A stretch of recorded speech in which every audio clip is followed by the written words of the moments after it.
So hello hello hello everyone. आज हम एक नया टॉपिक स्टार्ट करेंगे फॉर आवर चैप्टर नंबर 4। सो इस टॉपिक का नाम है एल्गोरिथम्स। इसमें हम पढ़ेंगे एल्गोरिथम्स क्या होती हैं, उन्हें कैसे यूज़ करते हैं या फिर क्यों क्या यूज़ है उनका। So let's start with the topic algorithm. So पिछले लेक्चर में मैंने आपको एल्गोरिथम की एक ब्रीफ डेफिनेशन दी थी कि एल्गोरिथम क्या होता है। एक स्टेप बाय स्टेप प्रोसेस होता है जिसको फॉलो करके हम एक टास्क को कंप्लीट करते हैं या फिर कोई भी कहते हैं प्रॉब्लम को सॉल्व करते हैं। ठीक है। सो इसी के साथ स्टार्ट करते हैं हम। सो आज हमारी डे टू डे लाइफ में जितने भी हम एक्टिविटीज़ परफॉर्म करते हैं या फिर कुछ भी करते हैं, सो उसमें आपने नोटिस किया हो कभी, तो एक सर्टेन जो एक सीक्वेंस ऑफ स्टेप्स हैं वो फॉलो करते हैं कि कुछ स्टेप्स हैं उन्हें हमें बार बार फॉलो करना है, तो एक टास्क करते हैं या एक्टिविटी करते हैं। तो इन एक्टिविटीज़ में क्या आता है, जैसे कि getting ready for school, school जाने के लिए रेडी होना, या फिर ब्रेकफास्ट बनाना, या फिर एक साइकिल चलाना, या फिर एक टाई पहनना, ठीक है, या फिर एक पजल सॉल्व करना, और इसके अलावा बहुत सारे।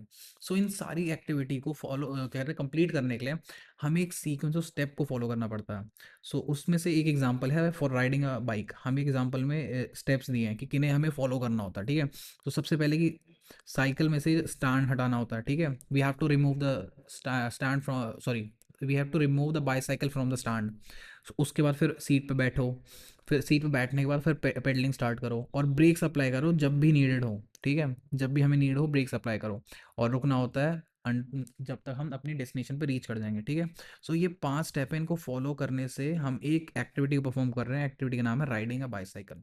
सो इससे आपको एक छोटा सा इंट्रो मिल रहा है कि एल्गोरिथम किस टाइप से लिखते हैं। ठीक है। सो यहाँ पे एक एग्जांपल और दिया है। ये हमारा एग्जांपल है कि हमें ग्रेटेस्ट कॉमन डिवाइजर या फिर जीसीडी निकालना है इन दोनों नंबर का, 45 एंड 54। सो इसके लिए देखते हैं हमें क्या स्टेप्स फॉलो करने पड़ेंगे। सो स्टेप नंबर 1 हो गया कि इन दोनों नंबर के सेपरेटली हम डिवाइजर्स निकालेंगे जो कि इन्हें डिवाइड कर सकता है। जैसे 45 का आ गया 1 3 5 देन 9 15 एंड 45, है ना। और फिर 54 को निकालेंगे 1 2 3 6 9 18 27 54। सो ये जब हमें आ जाएंगे, स्टेप नंबर 1 हो गया कि हमने सारे डिवाइजर्स को निकाला। ठीक है। अब ये मिलते ही फिर हम निकालेंगे कि इनमें से लार्जेस्ट कॉमन नंबर कौन सा है, इन दोनों में से लार्जेस्ट कॉमन नंबर कौन सा है। तो हम देख सकते हैं कि लार्जेस्ट कॉमन है हमारा 9। सो इससे हम कंक्लूड करते हैं कि हमारा GCD greatest common divisor of these two numbers 45 and 54 is 9, है ना। सो इससे हमें एक समझ आ गया कि हम इससे हमें क्लैरिटी मिल गई कि हमें फॉलो करना होता है एक सीक्वेंस ऑफ स्टेप, किस लिए, to accomplish a task. Okay. अब ये जो finite number of sequence of steps हैं, फाइनाइट नंबर, फाइनाइट मतलब कि हमें लिमिटेड नंबर ऑफ स्टेप्स में कैलकुलेट करना होता है, ऐसे नहीं कि हम कितनी भी लंबी बना सकते हैं। सो हम ये एक फाइनाइट सीक्वेंस ऑफ स्टेप्स जो हम बनाते हैं to get the desired output is called an algorithm.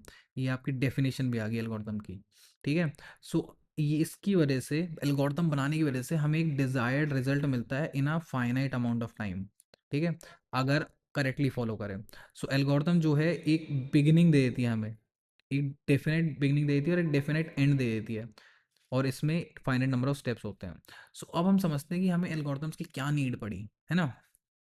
So as a programmer, कोई भी प्रोग्रामर जब प्रोग्राम लिखता है, सो प्रोग्राम लिख के क्या करता है, वो इंस्ट्रक्ट करता है, वो कंप्यूटर को बताता है कि उसे एक सर्टेन टास्क करना है एज डिजायर्ड।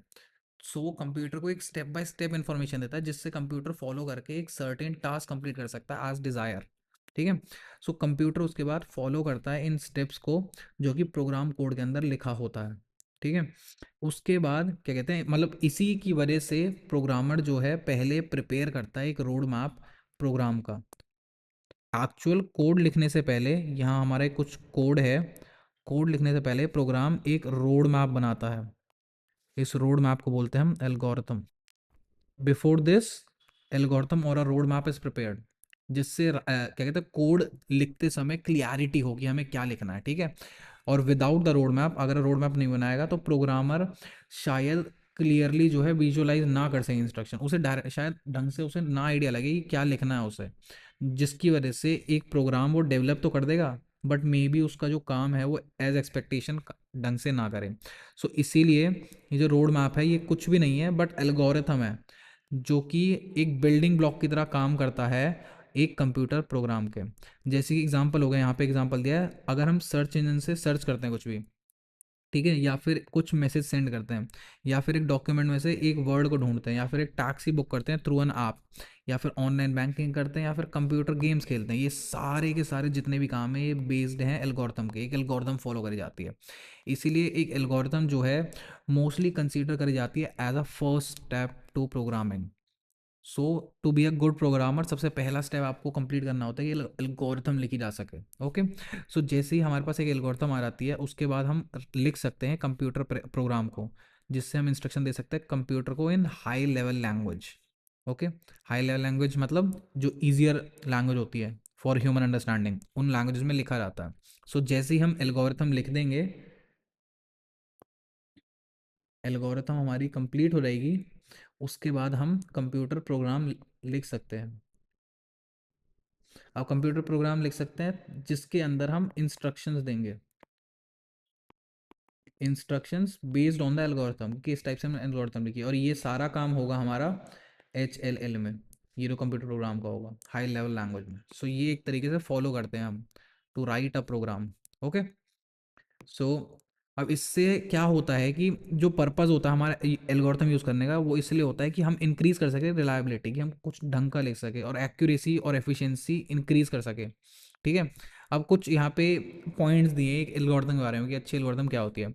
सो कैरेक्टरिस्टिक दिए सबसे पहले कि अच्छी एल्गोरिथम क्या होती है। सबसे पहला है प्रिसीजन, कि जो स्टेप्स हैं वो प्रिसाइसली स्टेटेड हो कि क्या हमें करना है, प्रिसाइसली कि हमें क्या चाहिए, और यूनिक हो कि रिजल्ट है जो हर एक स्टेप का वो एक यूनिक आंसर दें हमें। ठीक है, और ओनली डिपेंड करे वो इनपुट या फिर result of the preceding steps, जैसे कि 1 2 3 4।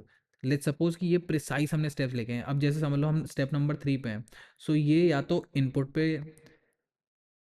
इनपुट पे डिपेंड करे या फिर ये रिजल्ट पे डिपेंड करे जो कि इससे प्रीवियस स्टेप का रिजल्ट है, रिजल्ट ऑफ 2।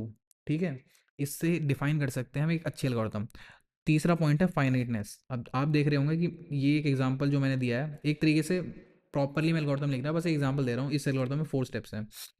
सो एल्गोरिथम पे एक फाइनाइट नंबर ऑफ स्टेप्स होने चाहिए फॉलो करने के लिए, जैसे 1 2 3 देन 4। ठीक है, ताकि वो फाइनाइट नंबर ऑफ स्टेप्स के बाद रुक जाए। चौथा, इनपुट, एल्गोरिथम को कुछ इनपुट मिलना चाहिए। और पांचवा, आउटपुट, एल्गोरिथम प्रोड्यूस करनी चाहिए कोई भी आउटपुट। ठीक है, फिर नेक्स्ट बी बी में क्या एक्सप्लेन किया है कि जब हम एल्गोरिथम को लिखते हैं तो क्या क्या रिक्वायर होता है ताकि हम आइडेंटिफाई कर सके ढंग से। ठीक है, सबसे पहला जो इनपुट है वो यूज़र से लेना चाहिए हमें। सेकंड, जो प्रोसेसिंग और कंप्यूटेशन है जो भी हमें परफॉर्म करनी है, उससे एक डिज़ायर्ड रिजल्ट मिलना चाहिए। और आउटपुट रिजल्ट जो हमें मिलता है वो आउटपुट होना चाहिए which is desired by the user. In 3 चीज़ों का मेनली हमें ध्यान रखना चाहिए। So this is all for this topic and I will see you all within the next topic. So bye bye.